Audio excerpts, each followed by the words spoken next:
delegates agreed to launch a process in 2018 to start reviewing existing plans to limit greenhouse gas emissions as part of a long-term effort to ratchet up ambition. It would be called the Talanoa Dialogue, after a Fijian word for storytelling and sharing experiences.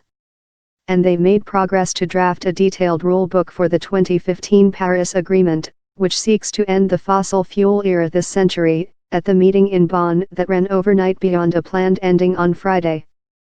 The rule book, covering aspects such as how to report and monitor each nation's greenhouse gas emissions, is due to be ready by December next year. Many delegates said the work needed to go faster.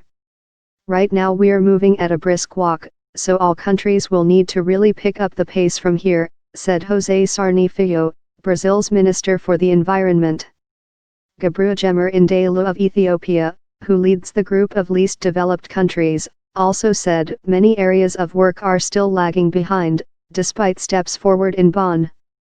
The Paris Pact aims to limit a rise in average world temperatures to well below 2 degrees Celsius, 3.6 degrees Fahrenheit, above pre-industrial times, ideally 1.5, to limit more droughts, floods, heatwaves and rising sea levels.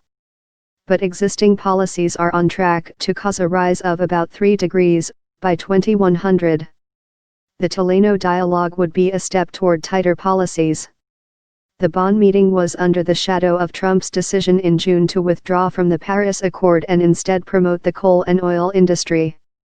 Trump doubts that man-made emissions are the prime cause of rising temperatures. No other nations have followed suit, and even nations whose economies depend on fossil fuels have rallied around. One senior European diplomat said Trump's decision had sedated the talks into a numb sense of unity, avoiding major confrontations to underscore that the main fault line on policy was between Trump and the rest of the world.